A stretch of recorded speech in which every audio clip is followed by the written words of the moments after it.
Assalamualaikum warahmatullahi wabarakatuh. Di sini saya akan sedikit menjelaskan mengenai reproduksi bacaan.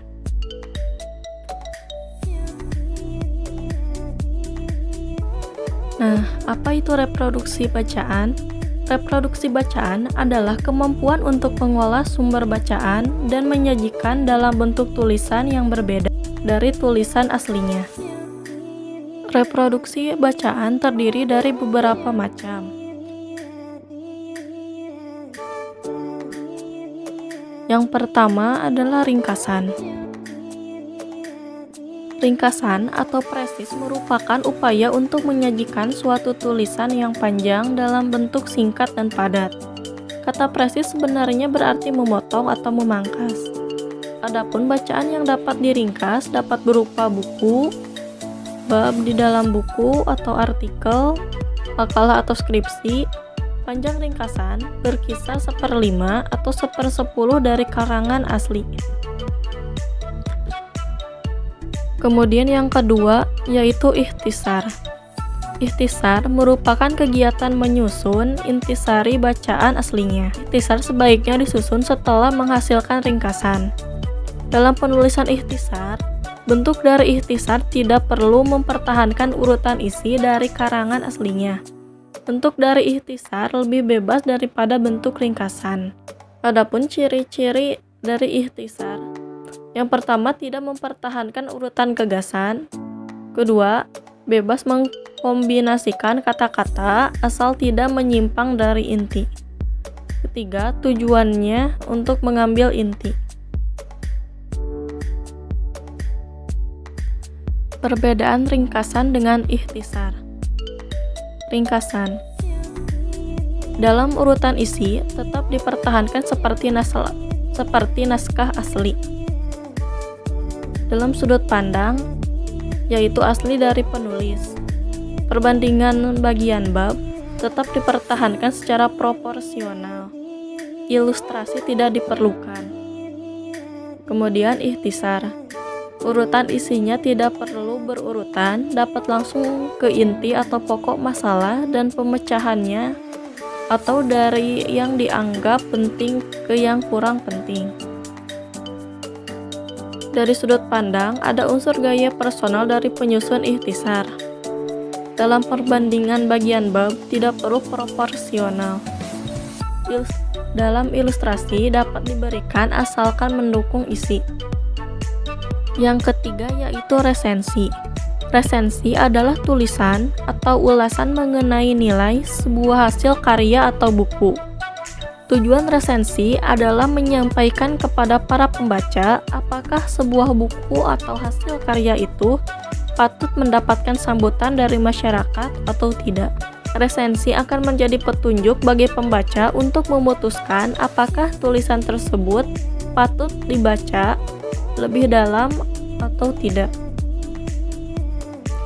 Penulisan resensi dalam praktiknya dimanfaatkan sebagai cara memperkenalkan atau mempromosikan buku-buku baru dari penerbit kepada masyarakat umum melalui media cetak.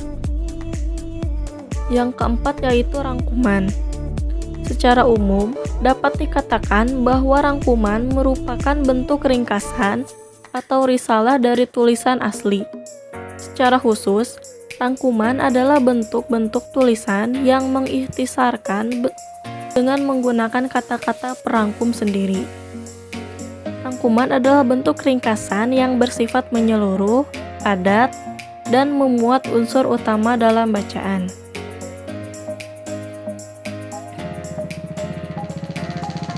Ada beberapa hal yang perlu diperhatikan oleh perangkum.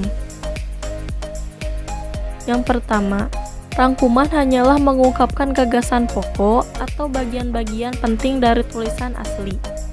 Kedua, perangkum dapat menghilangkan contoh, ilustrasi, keterangan, atau penjelasan. Tiga, rangkuman disusun untuk beberapa kepentingan seperti mendebat, mendukung, memperluas pemikiran penulis tulisan asli. Keempat, panjang rangkuman tidak boleh lebih dari 1/3 panjang tulisan asli. Kelima, perangkum tidak boleh mengubah sistematika atau urutan gagasan. Keenam, perangkum harus menjaga keseimbangan dengan apa yang dibahas penulis. Kemudian sintesis. Sintesis adalah kegiatan merangkum berbagai pengertian atau pendapat dari beberapa bacaan yang dipandang dari sudut pandang sendiri, sehingga menjadi tulisan yang baru yang sesuai dengan kebutuhan penulis. Yang terakhir yaitu abstrak.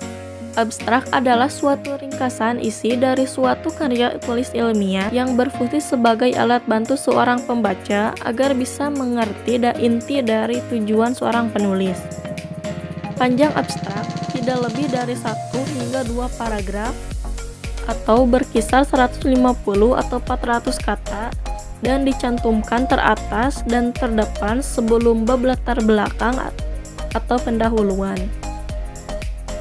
Hal terpenting dalam penulisan abstrak adalah penulis abstrak tidak diperkenankan mencantumkan sumber referensi, tidak mengungkapkan hal yang tidak dibicarakan di dalam laporan.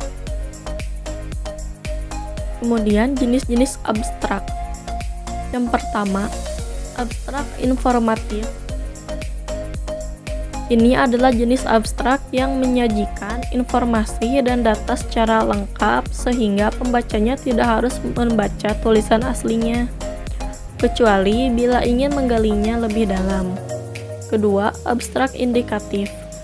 Ini adalah jenis abstrak yang menguraikan secara ringkas dan padat tentang masalah yang terdapat pada suatu karya tulisan atau laporan selengkapnya.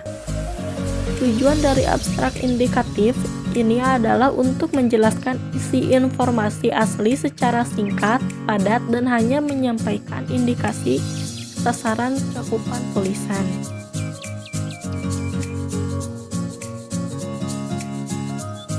Demikian yang bisa saya sampaikan.